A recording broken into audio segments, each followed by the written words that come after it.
Hey, you're listening to 97.1 FM Talk. This is Ryan Wiggins hosting for Annie today on the Annie Frey Show, and we have Hans von Spakovsky on the phone with us, Advancing American Freedom Senior Legal Fellow. Hi, Hans. Ryan, how are you doing today? Good to talk to you again. I think we were together last Thursday as well. We were. So last Thursday we talked a lot about Supreme Court. We were kind of on the heels of a big session that had just come through. Right. Before we get into, I want to talk with you a little bit about where we stand with rogue judges. It's just something that's been on my mind that I thought, I get to talk to Hans, ask him about that. But before we get into that, are there any thoughts about what Trump may be saying tonight? You know, we've just been sort of looking ahead at what this address may mean tonight, and apparently he's going to talk about election fraud. Well, the White House is being very secretive and not giving any hints about what he's going to talk about. I'm sure part of the address is going to be him ragging on the U.S. Senate to get the SAVE Act passed, and particularly because last night, the U.S. House passed one of those must-pass bills, the Defense Authorization Act. That's the one that keeps the Pentagon operating. And they managed to attach the SAVE Act to that defense bill. So once again, it has landed in the U.S. Senate, and I'm sure that the president's going to emphasize that. By the way, every single Democrat, with only one exception, voted against that last night. Every single Republican voted for it, with one exception. Representative Massey, who, from Kentucky, who just got defeated in his primary. I also have no doubt he is going to be complaining about the fact that the Department of Justice, remember, has been trying to get hold of state voter registration lists so they can verify the accuracy and currency of the people who are on those lists. And all they've met with a few exceptions, is obstinate defiance by many states and rogue federal judges, almost all Biden appointees, saying, well, you're not entitled to this, even though under federal law they are.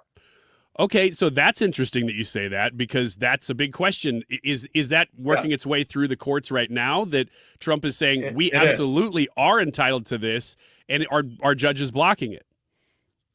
Yeah, in fact, I have an article that's about to come out that contrasts a very liberal Biden judge in the District of Columbia who issued an injunction saying that states are not allowed to access Department of Homeland Security database records to check for aliens. And we have a Florida judge, another federal judge, who issued an order last week saying, well, yes, they are.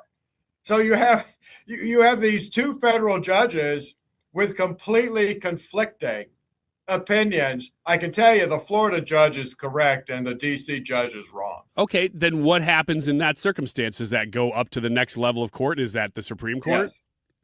Yes. No, they're going to have to go up to the Court of Appeals. Okay. Now, the Justice Department could ask for an emergency appeal before the U.S. Supreme Court. Would the Supreme Court take it up? Maybe, but remember, they're all out for the summer. They're off at their summer homes and not really paying that much attention to what's going on these days. And we wouldn't want to bother them to do that kind of work.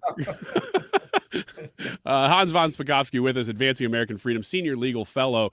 So Hans, I'm kind of rewinding here, going back to the early part of this second Trump administration, where we learned some names of judges because they were so out of hand that they were blocking just basic things that Trump was trying to do as president. And one of them was Boasberg is the name that sticks out the most.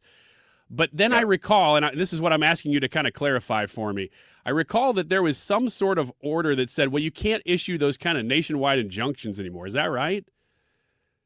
Well, there was by the Supreme Court, but unfortunately, as Justice Alito said, the court left a huge loophole. And the huge loophole was that there's rule in the federal rules, without getting into a lot of detail. If you have a class of plaintiffs and the judge certifies them as a class. So because he says, well, this law, whatever, affects all these people all across the country. Well, then in those circumstances, sometimes a nationwide injunction is justified. But what's been happening is the rules are very strict. You are not supposed to certify a class except under very limited conditions. What all these rogue judges did is they just ignored those limited conditions and said, oops, everybody's a class, and therefore my nationwide injunction still stands. Oh, so they're doing the same thing. So nothing's really changed. Yeah, they're really defying the Supreme Court. And so far, unfortunately, Chief Justice Roberts, instead of stepping in and frankly issuing harsh language about this, instead has given speeches complaining about the verbal attacks on federal judges. And that's the wrong thing to do. Oh my gosh. Hans, let me circle back to one of the things at the beginning that we were talking about with the SAVE Act, just because I'm curious, right. And we had a few different threads to go down there. But with the SAVE Act, now that the House has essentially passed the SAVE Act is what you're saying, right? Right. Okay. Well, as part of the defense bill. As part of reconciliation so that they could have simple majority. Or I guess that the Senate could do the same thing. Is there any change in the Senate? Like, is the pressure mounting for them to say, well, we can't vote against a defense bill, which is why I'm sure they attach these things together. Right. So are there people who are maybe going to come over and this thing has a possibility of passing? Well, maybe. Remember, the unfortunate four Republican senators who voted with the Democrats were Senator McConnell of Kentucky. Well, he's in a hospital. He's not going to be there to vote either for it or against it. We also had Lisa Murkowski of Alaska, Tom Tillis of North Carolina, and of course, our Republican senator from Maine, who is in a fierce fight, Susan Collins, to get reelected. So will this time Susan Collins maybe vote in favor of it? I don't know. I don't know what's going to happen. Hopefully that election contest will force her to say, I really need Republican support, and she'll vote in favor of it. Oh, interesting. I would have thought for sure that your conclusion of that point was that, oh, well, she's going for re-election, therefore she won't be voting for it. But if you're saying, no, she actually might come over, that's interesting. Well, look, the thing is, Democrats are uniformly against voter ID and proof of citizenship. That's not the case with their constituents. All the polling shows that the majority of Americans, no matter their race and no matter which political party they support, all think these are just common sense, good ideas. So any politician who's smart is in favor of this. Yeah, absolutely. And she'd have to make that case. Although I just don't understand why somebody like Tom Tillis of North Carolina, other than to hold a grudge. I mean, Murkowski, she's always out there. But Tom Tillis, what are you doing? It seems like it's just personal at this point.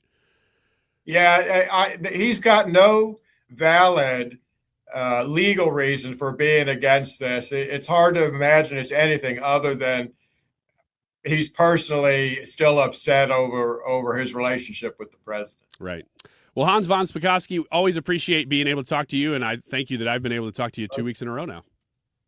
Well, that's great, too, and I guess we'll all wait and see what the president says tonight. I tell you what, I know that we don't really know, but ABC News is saying, hey, this is what our sources are saying, that it's about election integrity in the 2020 election, so we'll see.